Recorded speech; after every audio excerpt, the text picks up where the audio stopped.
Online class में आपका हार्दिक स्वागत है। मैं प्रवीण कुमार चंदेल, सहायक आचार्य वनस्पति शास्त्र, राजकीय महाविद्यालय Barmer.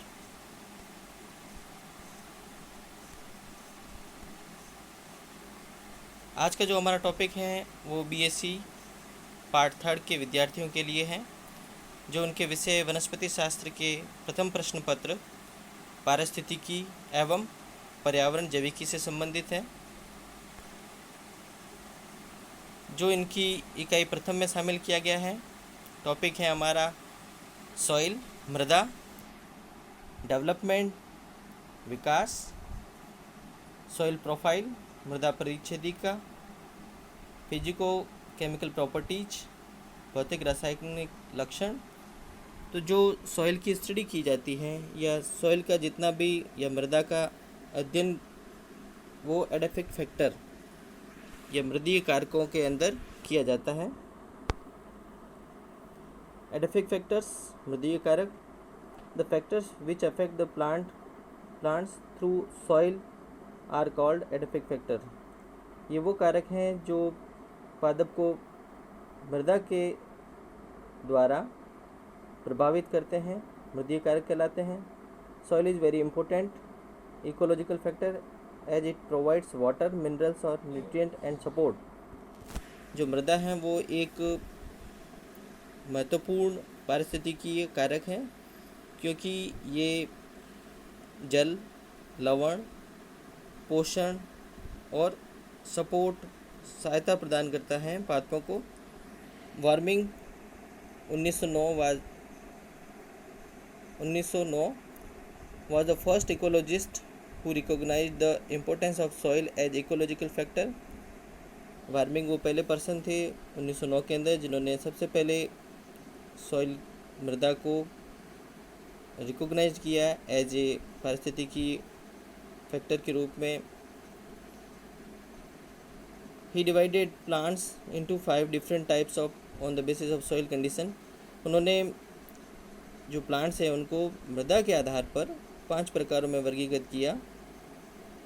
That is halophytes, plant growing in salty और सैलाइन सॉइल। लवणोद्भिद हैं जो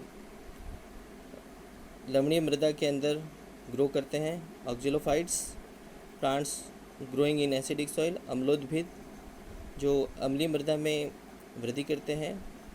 सेमोफाइट्स, plants growing in sandy soils. बालुकोद्भिद जो बलुई मिट्टी के अंदर वृद्धि करते हैं। Chasmophytes, plants growing in rock crevices. ऐसे प्लांट्स जो चट्टानों की दरारों के अंदर वृद्धि करते हैं। एंड लिथोफाइट्स, चट्टानोद्भिद, प्लांट्स ग्रोइंग ऑन रॉक्स। ऐसे प्लांट जो चट्टानों पर ग्रो करते हैं, वृद्धि करते हैं। Upper part of the earth crust in which plants are rooted is called soil.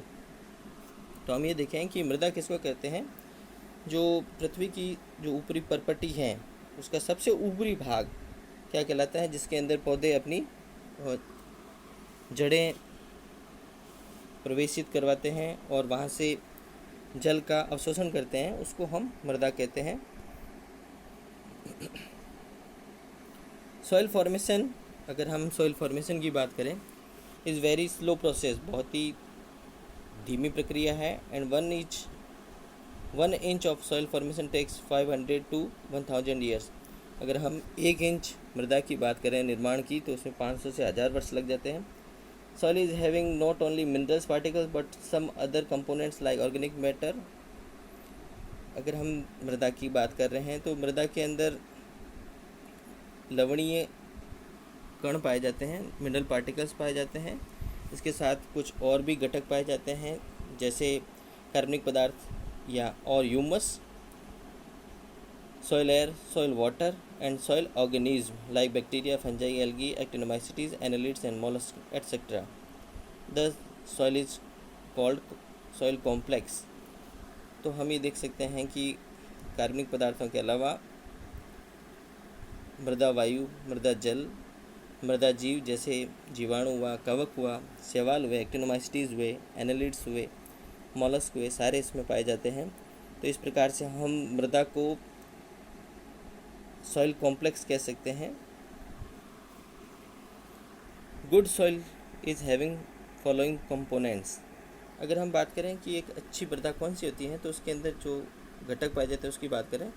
Mineral particles about 40%, तो उसके अंदर जो मिनरल पार्टिकल्स हैं, ये लवणों की जो मात्रा है वो 40% होनी चाहिए।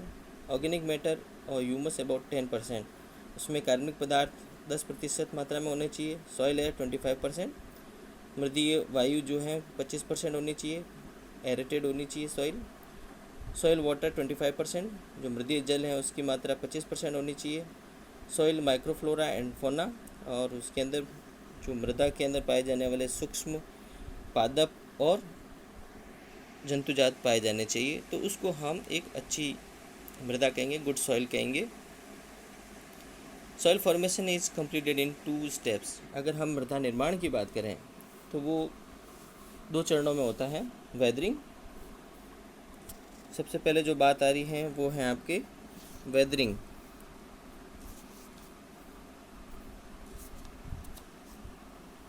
वेदरिंग का अर्थ है अपक्षय। Breaking down of rocks is called weathering. जो चट्टानें होती हैं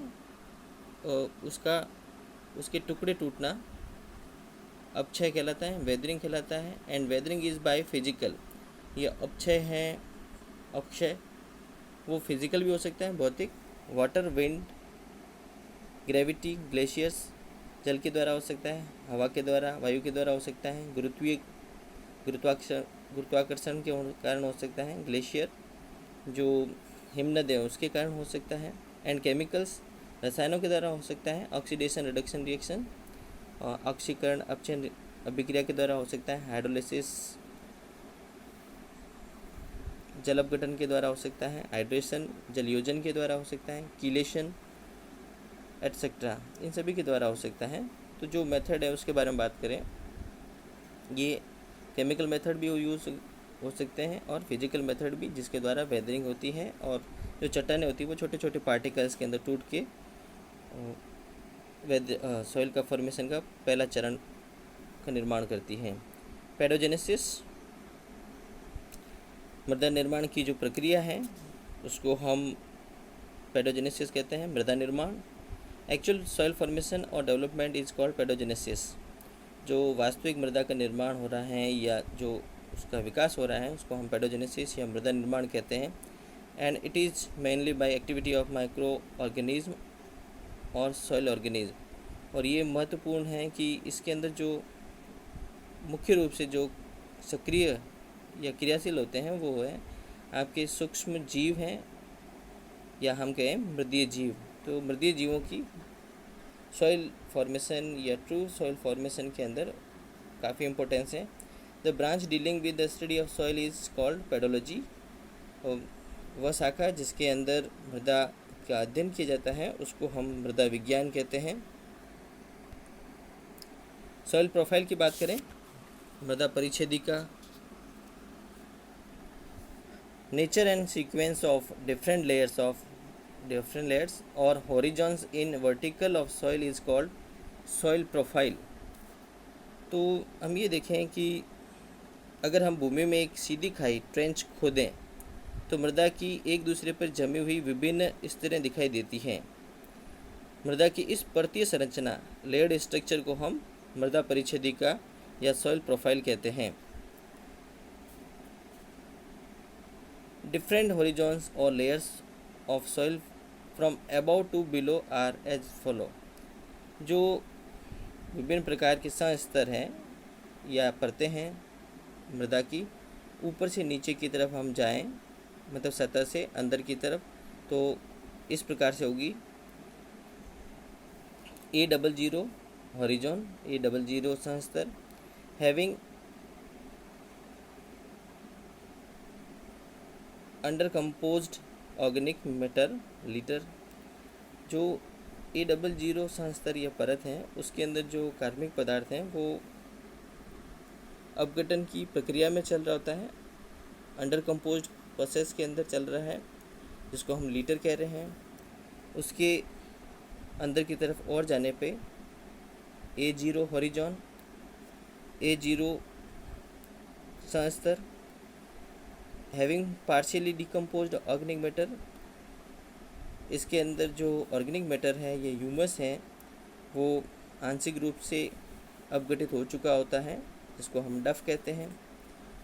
both these horizon constitute O horizon. A00 एवं A0 हॉरिजॉन को अगर मिला के हम बात करें तो इसको हम O संस्तर कहते हैं, O1 एंड O2। A0 के बाद आता है A1 हॉरिजॉन, A1 संस्तर, A1 परत, having fully decomposed organic matter. इस संस्तरीय परत के अंदर जो कार्बनिक पदार्थ होता है पूरी तरह से अपघटित होता है, जिसको हम ह्यूमस कहते हैं।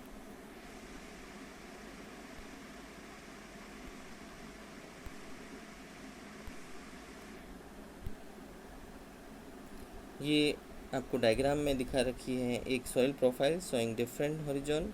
मृदा परिच्छेदिका है जिसके अंदर विभिन्न संस्तर दिखाई दे रहे हैं। जो हमने बात की A00 और A0 की, जिसको हम O1 और O2 कहते हैं, O हॉरिजॉन भी कह रहे हैं। हाँ, तो हमने ये देखा कि जो A00 है जिसके अंदर लीटर पाया जाता है अंडर कंपोज्ड ऑर्गेनिक मटेरियल, और A0 के अंदर पार्शियली डिकम्पोज्ड ऑर्गेनिक मटेरियल, जिसको हम डफ कह रहे हैं। और A1 के अंदर हमने बात की कि fully decomposed organic material humus पाया जाता है।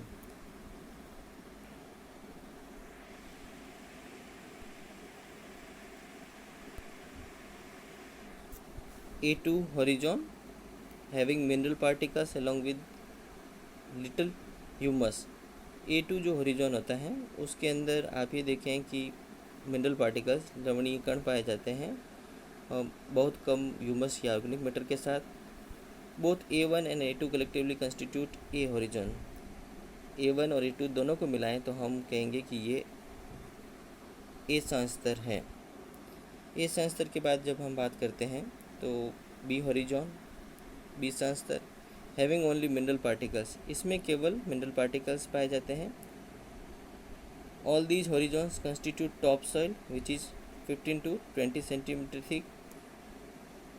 यहाँ तक कि जितने भी लेयर हैं जिसको हम कह रहे हैं ओ हॉरिजॉन, ए हॉरिजॉन और बी हॉरिजॉन, ये तीनों मिला के टॉप सॉइल या ऊपरी मृदा का निर्माण करते हैं, और जिसकी थिकनेस 15 से 20 सेंटीमीटर तक होती है। इसको हम सोलम भी कहते हैं या ट्रू सॉइल भी कहते हैं, वास्तविक मृदा भी कहते हैं। बी के नीचे जो आपके आता है जिसको हम सी हॉरिजॉन कहते हैं या हॉरिजॉन कहते हैं, having incompletely broken mineral particles. इसके अंदर जो मिनरल पार्टिकल्स पाए जाते हैं अपूर्ण रूप से टूटे हुए होते हैं। और सी हॉरिजॉन के नीचे की तरफ होता है आपके R horizon, having unbroken rocks. इसके अंदर जो चट्टानें पाई जाती हैं जो एकदम पूर्ण रूप में पाई जाती है, बिना टूटी फूटी पाई जाती है, अनब्रोकन फॉर्म्स के अंदर पाई जाती है, संलग्न चट्टानें होती हैं। C and R horizon collectively constitute subsoil. C और आर हॉरिजॉन मिलके और सब सॉइल बनाते हैं या उप मृदा का निर्माण करते हैं। तो इस तरह से हम देख सकते हैं कि जो मृदा परिच्छेदिका है उसके अंदर आपके ओ हॉरिजॉन, ए हॉरिजॉन और बी हॉरिजॉन ये मिलके सोलम या ट्रू सॉइल बनाते हैं, और उसके नीचे के सी हॉरिजॉन और आर हॉरिजॉन मिलके सब सॉइल का निर्माण करते हैं। अब हम देखें कि जो सॉइल है वो किस प्रकार की होती है। तो सॉइल प्रोफाइल के बाद, मृदा परिच्छेदिका के बाद, types of soil on the basis of mode of formation. On this basis soil are basically of two types.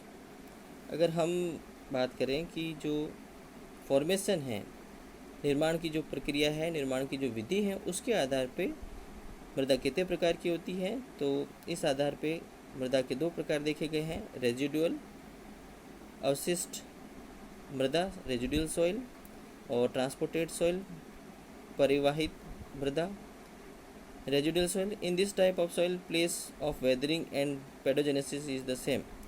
जहाँ अवशिष्ट मृदा की बात की जाती है तो वहाँ का जो अपक्षय का स्थान और मृदा का निर्माण का स्थान एक ही होता है। वेदरिंग और पेडोजेनेसिस एक ही जगह होती है। ट्रांसपोर्टेड सॉइल्स, परिवाहित मृदा, in which pedogenesis occurs at a place different from place of weathering. इस प्रकार की जो मृदा है उसके अंदर जो मृदा निर्माण की प्रक्रिया है वो वेदरिंग या अपक्षय की जो स्थान है वहाँ से दूर स्थान पर होती हैं। मतलब वेदरिंग अलग जगह पर होती है, चट्टानों का छोटे छोटे पार्टिकल्स में टूटना और उन पार्टिकल्स का एक अलग जगह पे जाके ट्रांसपोर्टेड होना और वहाँ पर मृदा का निर्माण होना। इस प्रकार की मृदाओं को ट्रांसपोर्टेड सॉइल या परिवाहित मृदा कहते हैं। Based on the transporting agency, the transported soil are of the following types. अगर हम जो परिवहन करने वाले एजेंसी है या कारक हैं उसके आधार पर देखें तो ये सॉइल, ट्रांसपोर्टेड सॉइल्स विभिन्न प्रकार की हो सकती हैं। एलुवियल सॉइल, जिसको हम जलोढ़ मृदा कहते हैं। If weathered particles are transported by water, अगर पानी के द्वारा जो अपक्षयित कण हैं वो परिवहन करके पहुँचे दूसरे स्थान पे तो हम उसको एलुवियल सॉइल कहते हैं, जलोढ़ मृदा। Colluvial soil, if transporting agency is gravity, अगर ट्रांसपोर्टिंग एजेंसी जो है गुरुत्वीय त्वरण या गुरुत्व हो तो कॉल्यूवियल कहते हैं। ग्लेशियल सॉइल, हिमनद मृदा, if transporting agency is glacier, अगर जो ट्रांसपोर्टिंग एजेंसी या परिवाहित एजेंसी जो है वो हिमनद हो। वो ग्लेशियर क्या होते हैं? लार्ज आइस पीसेस, बहुत बड़े बर्फ़ के टुकड़े होते हैं। Aeolian soil, if transporting agency is wind. वायुड मृदा, वातोड़ मृदा, अगर ट्रांसपोर्टिंग एजेंसी का काम कौन करे? वायु करे, जिसके द्वारा सॉइल पार्टिकल्स एक स्थान से दूसरे स्थान पर ट्रांसपोर्टेड हो जाएं। तो इस तरह से हमने बात की आपको types of soil on the basis of formation या mode of formation. Components of soil complex and their characteristics. तो जो सॉइल कॉम्प्लेक्स हैं मृदा का है, मृदा के अंदर कौन कौन से घटक पाए जाते हैं, उनके क्या लक्षण हैं। तो सबसे पहले बात करते हैं हम मिनरल पार्टिकल्स, खनिज पदार्थों की बात करें। These are the chief components of and soil complex and are formed by weathering of rocks. ये मुख्य घटक हैं मृदा का और इनका निर्माण चट्टानों के अपक्षय होने से होता है। Depending upon size of mineral particles soil are of the following types. जो खनिज पदार्थ हैं उनकी आकार के आधार पे, साइज़ के आधार पे सॉइल या मृदा विभिन्न प्रकार की होती है। जिससे हम बात करें क्ले, जिसको हम चिकनी मृदा कहते हैं। If particle size is less than 0.002 mm, अगर 0.002 mm से छोटे खनिज पदार्थों के कण हैं तो उसको हम क्ले या चिकनी मृदा कहते हैं। Silt, if particle size is 0.002 to 0.02 mm, अगर यही पार्टिकल साइज 0.002 से लेके और 0.02 के बीच में हो तो उसको हम सिल्ट या गाद कहते हैं। Fine sand, if particle size is 0.02 to लेके 0.2 mm तक हो, तो अगर पार्टिकल साइज 0.02 से लेके और 0.2 mm के बीच हो तो हम उसको बारीक बालू कहते हैं, फाइन सैंड कहते हैं। कोर्स सैंड 0.2 से 2 mm के बीच के अंदर अगर पार्टिकल साइज हो, अगर 0.2 से लेके और 2 mm के बीच में अगर खनिज पदार्थों के कणों की आकार हो तो हम उसको कोरस सैंड या मोटी बालू कहते हैं। ग्रेवल और स्टोन मोर देन 2 mm, जब खनिज पदार्थों के कणों की जो साइज या आकार हैं वो 2 mm से लेके और 5 mm के बीच में हो तो उसको हम फाइन ग्रेवल या बारीक बजरी का नाम देंगे। और जब पार्टिकल की साइज, खनिज पदार्थों के कणों की आकार 5 mm से अधिक हो तो उसको हम कोरस ग्रेवल या मोटी बजरी कहते हैं। तो अगर हम केवल ग्रेवल ही नाम दें तो हम ये कह सकते हैं कि 2 mm 2 मिलीमीटर से अधिक आकार के कणों वाले खनिज पदार्थ जिस मृदा में पाए जाते हैं उसको हम बजरी कहेंगे। Thus the correct sequence according to increasing particle size is, अगर हम कणों के आकार की बढ़ती हुई क्रम में अगर विभिन्न प्रकार के सॉइल को या मृदाओं को अरेंज करना चाहें, व्यवस्थित करना चाहें, तो सबसे पहले क्ले, चिकनी मिट्टी, फिर सिल्ट, गाद, फिर फाइन सैंड, बारीक बालू, कोर्स सैंड, मोटी बालू, फिर ग्रेवल, मोटी बजरी या हम कहें कि बजरी। सॉइल टेक्सचर की बात करें, मृदा गठन, the proportion of particles of different sizes determine the soil texture and on the basis soils are of following types।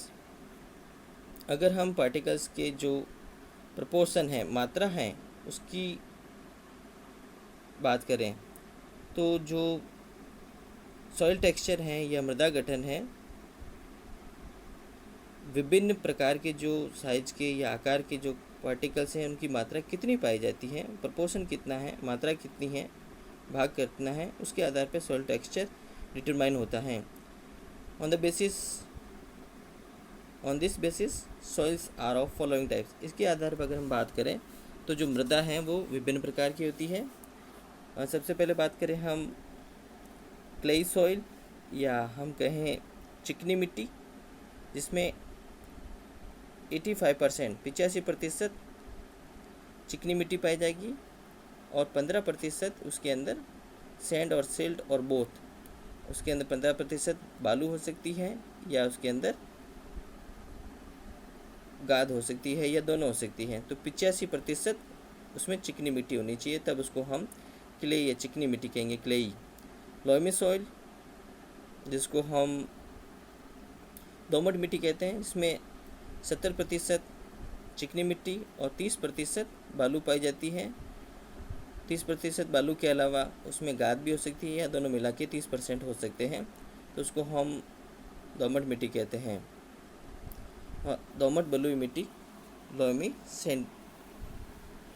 केवल लोमी लिखे हैं जब हम, तो हम उसको कहेंगे केवल दोमट मिट्टी, जिसमें 50-50% का रेशियो होता है। 50% चिकनी मिट्टी और 50% उसमें बालू या गाद या दोनों हो सकते हैं, तो उसको हम दोमट मिट्टी कहेंगे। तो इस प्रकार से हम चिकनी मिट्टी, बलुई, दोमट मिट्टी, loamy soil is best for plant growth. जो दोमट मिट्टी होती है वो सबसे प्लांट ग्रोथ के लिए या पैदा वृद्धि के लिए सबसे अच्छी होती है। सैंडी सॉइल की बात करें, केवल बलुई मिट्टी, जिसमें 85% सैंड होती है, बालू होती है और 15% उसके अंदर चिकनी मिट्टी होती है, क्ले होती है। Soil texture determine soil air, soil water and root penetration properties. ये जो मृदा गठन होता है, ये जो मृदा वायु है, मृदा जल है और जो मूल परिच्छेदन है, सभी की प्रकार की प्रॉपर्टीज़ या लक्षणों को प्रभावित करता है। सॉइल एयर की बात करें, मृदा वायु, interparticle spaces are occupied by soil air besides some liquids. जो मृदा के कण होते हैं उनके बीच में जो अवकाश पाए जाते हैं या रिक्त स्थान पाए जाते हैं, वो मृदा वायु के द्वारा ऑक्यूपाइड किए जाते हैं। इसके साथ में कुछ लिक्विड्स भी पाए जाते हैं। The gases present in interparticle spaces constitute soil atmosphere and the gases present in the soil atmosphere are the same as present in earth atmosphere। ये देखा गया है कि जो सॉइल पार्टिकल्स हैं या मृदा कणों के बीच के अंदर जो गैसें पाई जाती हैं वही सॉइल एटमॉस्फेयर या मृदा वायुमंडल का निर्माण करती हैं, और ये गैसें वही हैं जो आपके पृथ्वी के वायुमंडल में पाई जाती हैं। नाइट्रोजन प्लस ऑर्गन 79%, दोनों को मिलाएं तो 79% है, and rest are O2 and CO2। तो जो ऑक्सीजन और कार्बन डाइऑक्साइड है, but carbon dioxide CO2 concentration is slightly more in soil. लेकिन CO2 की जो कंसंट्रेशन है, ये सांद्रता की बात करें तो वो एटमॉस्फेयर की तुलना में मृदा के अंदर अधिक पाई जाती है। एटमॉस्फेयर में अप टू 0.51%, सॉइल एटमॉस्फेयर के अंदर 0.51% पाई जाती हैं। And oxygen level is less, that is about 20%। तो थोड़ा सा गैसेस के प्रकार की बात करें तो वही सेम है जो अर्थ के वायुमंडल में पाई जाती है, लेकिन उनके जो कंसंट्रेशन है उसमें स्लाइटली डिफरेंट पाए जाते हैं। नाइट्रोजन ऑर्गन की तो 79 या 79% है, लेकिन कार्बन डाइऑक्साइड है वो मृदा के अंदर या मृदा जो वायुमंडल है उसके अंदर हल्की सी ज़्यादा पाई जाती है, 0.51%। और जो ऑक्सीजन की लेवल है वो थोड़ी सी कम पाई जाती है, करीब करीब 20%। Sandy soils are well aerated whereas clay soil are poorly aerated। अगर हम वातायन की बात करें तो जो बलुई मिट्टी हैं वो वेल एरेटेड होती हैं, उसमें वायु की मात्रा काफ़ी अच्छी होती है। लेकिन जो क्लेई हैं या चिकनी मिट्टी है उसके अंदर पूरली एरेटेड, उसके अंदर जो एरेसन है या वातायन है वो पुअर पाया जाता है, मंद प्रकार का पाया जाता है। Poor aeration of soil causes poor root and root hair development and hence has adverse effect on growth of plants. जब वातायन है अगर मंद प्रकार का पाया जाता है, पुअर एरेसन पाया जाएगा, तो ये क्या करेगा, जो मूल की जो ग्रोथ है या मूल रोमों की जो ग्रोथ है उसके डेवलपमेंट को काफ़ी प्रभावित करता है। और ओवरऑल अगर हम देखें तो जो पादप की जो वृद्धि है वो उसके ऊपर विपरीत प्रभाव या एडवर्स इफेक्ट पड़ता है। सॉइल वाटर, मृदा जल। Chief source of water to soil is rainfall. जो मुख्य स्रोत हैं वो है आपका वर्षा जल। Size of the mineral particles affect the amount of water retained by the soil. जो खनिज पदार्थों के कणों का आकार है वो सॉइल के अंदर या मृदा के अंदर जल को आबद्ध करने की कैपेसिटी को प्रभावित करता है। Sandy soils are well drained and thus are physically dry soils. जो बालू मिट्टी होती है उसमें ड्रेनेज की बात करें तो बहुत अच्छा पाया जाता है, इसलिए हम उसको भौतिक रूप से शुष्क मृदा कहते हैं। Whereas in clay soil water logging occurs and thus poorly aerated। और अगर चिकनी मिट्टी की बात करें तो उसके अंदर वाटर लॉजिंग की जलाक्रांत अवस्था पाई जाती है, तो उसके अंदर जो एरेसन है ये वातायन है वो मंद प्रकार का या पूर्ली पाया जाता है। इन सम soils although abundant water is present but plants are unable to absorb water। कुछ ऐसी मृदा भी पाई जाती है जिसमें पानी की मात्रा या जल की मात्रा बहुत अधिक पाई जाती है, लेकिन वहाँ भी पादप उसको अवशोषित करने में असमर्थ होते हैं। कारण देखें, हाई साल्ट कंसंट्रेशन, जो लवणों का जो सांद्रता है वो अधिक हो, दैट इज सेलाइन सॉइल, लवणीय मृदा। Plants grown in saline soil are called halophyte, जिसको हमने कहा था कि ये लवणोद्भिद हैं, सेलाइन सॉइल के अंदर पाए जाते हैं। वेरी लो टेम्परेचर और cold soil, plants growing in cold soil are called cryophytes और क्रायोफाइट्स। तो जो कोल्ड सॉइल हैं उसके अंदर या ठंडी मृदा के अंदर जो प्लांट ग्रो करते हैं उसको क्रायोफिटिक्स कहते हैं। High acidity, plant growing in high acidic soil are called oxylophyte, अम्लोद्भिद कहलाते हैं, जहाँ उच्च अम्लीय मृदा में प्लांट ग्रो कर रहे हैं। In all these above condition water is not absorbed in spite of its presence. इन सभी स्थितियों में हमने ये देखते हैं कि जो जल की मात्रा तो उपस्थित होती है लेकिन प्लांट उसको एब्जॉर्ब नहीं कर पाते। Such soils are called physiologically dry soil. इस प्रकार की मृदा को हम कार्य की शुष्क मृदा कहते हैं। And this type of dryness is called physiological dryness. और इस प्रकार की शुष्कता को हम कार्य की शुष्कता कहते हैं। फॉर्म्स ऑफ सॉइल वाटर, अगर हम मृदा जल की बात कर रहे हैं तो वो अलग अलग प्रकार का होता है। Different forms of water, soil water present in soil. Hygroscopic water, जिसको हम कहते हैं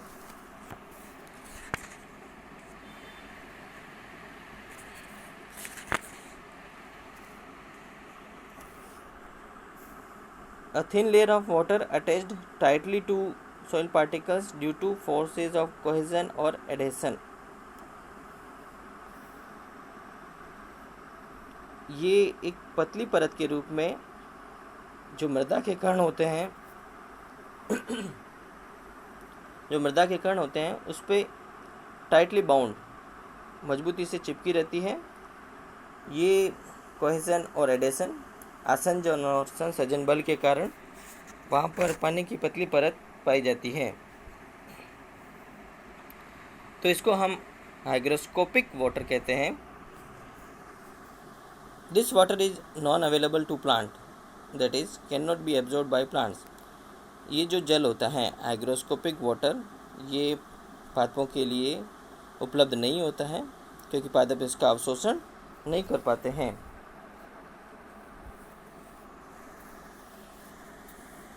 ग्रेविटेशनल वाटर, गुरुत्वीय जल। Some water goes into deep soil horizon due to force of gravity. कुछ जल की मात्रा जो मृदा की परतें होती है उसमें गहरी होती है, उसमें चली जाती है गुरुत्वाकर्षण के कारण। Which is out of reach of roots of plant, जो पादपों की जड़ें होती हैं उसके लिए काफ़ी दूर हो जाती हैं। This water is called gravitational water, इसको हम गुरुत्वीय जल कहते हैं। And is non available to plant again, ये भी जो जल होता है वो प्लांट्स के लिए उपलब्ध नहीं हो पाता है। कैपिलरी वाटर, केशिका जल। इंटरपार्टिकल स्पेस और pore space act as a minute capillary. अगर हम अंतराकोशिक अवकाश हैं जो कणों के बीच में पाए जाते हैं, या जो पोर होते हैं, छिद्र होते हैं, वो एक छोटी केशिका के समान कार्य करते हैं। And some amount of water is present in these capillary due to surface tension. जो पृष्ठीय तनाव है उसके कारण जो इन केशिकाओं के अंदर जल की कुछ मात्रा इकट्ठी हो जाती है, रहती है। This water is called capillary water, इसको हम केशिका जल कहते हैं। And it is the only form of soil water which is absorbed by roots of the plants, that is available water. इसको ही हम केवल उपलब्ध जल कहते हैं क्योंकि इस जल को ही जो पादप की जड़ें हैं वो मृदा से अवशोषित कर पाती हैं। कंबाइंड वाटर, आबद्ध जल। Some amount of water is present as hydroxide of iron, aluminium, silicon, etc., which is called combined water and again is non-available water। संयुक्त जल, आप ये देखें कि विभिन्न प्रकार की जो लवण हैं, मिनरल हैं, उनके साथ में जल आबद्ध फॉर्म में पाया जाता है, कंबाइंड फॉर्म में पाया जाता है। जैसे आयरन का, एल्यूमिनियम का, सिलिकॉन की जो हाइड्रोक्साइड होते हैं उसके अंदर जल जुड़ा हुआ रहता है, लेकिन ये भी जल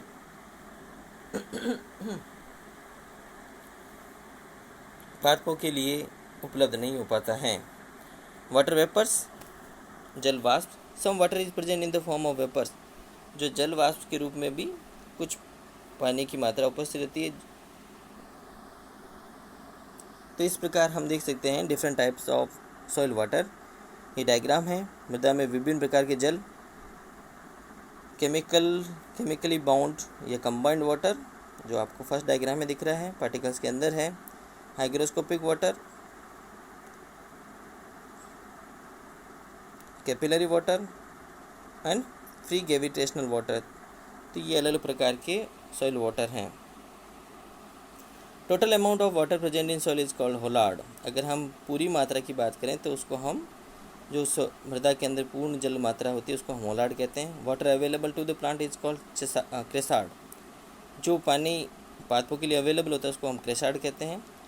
water non available to plant is called echard, और जो पानी उपलब्ध नहीं होता उसको हम इकार्ड कहते हैं।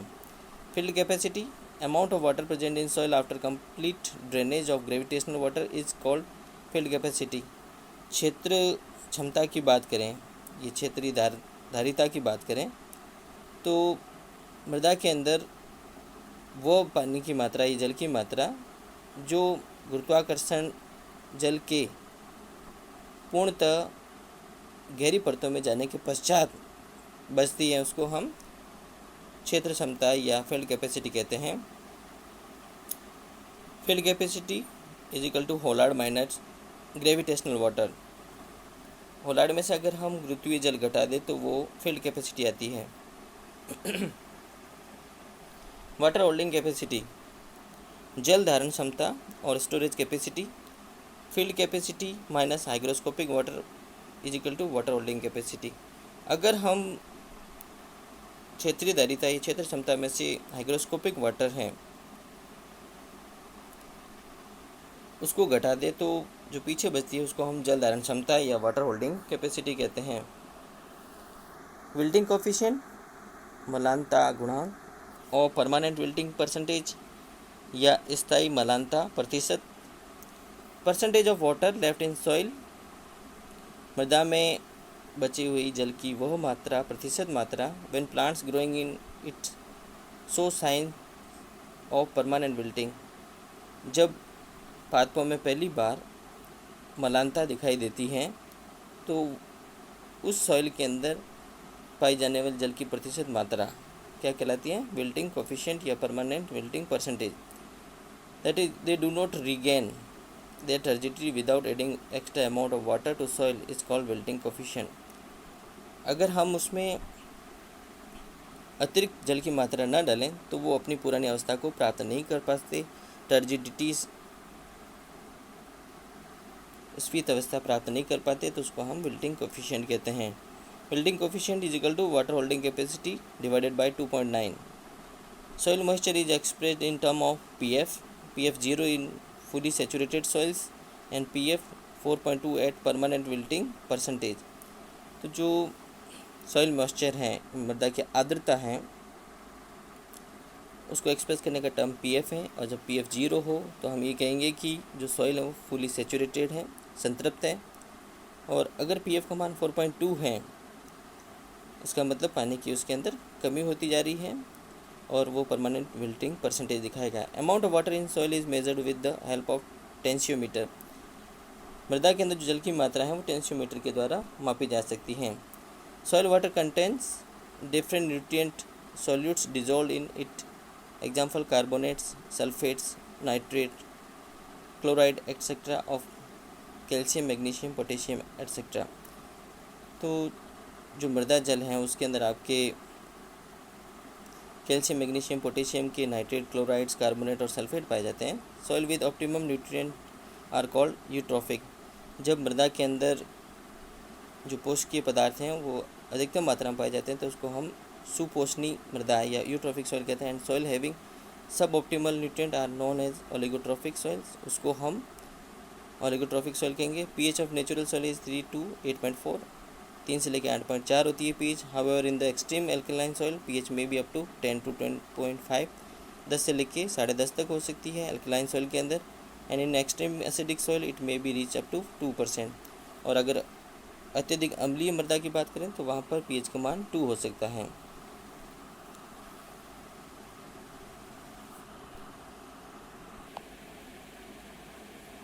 थैंक यू, धन्यवाद। आज के ऑनलाइन लेक्चर में सॉइल के बारे में इतनी जानकारी आपके लिए उपलब्ध है। नेक्स्ट ऑनलाइन लेक्चर में इसके सेकंड पार्ट की बात करेंगे जिसमें विभिन्न प्रकार के मृदा के प्रकार और उसके साथ ही उसमें पाए जाने वाले ऑर्गेनिक मैटर, कार्बनिक पदार्थ, ह्यूमस की बात करेंगे। धन्यवाद।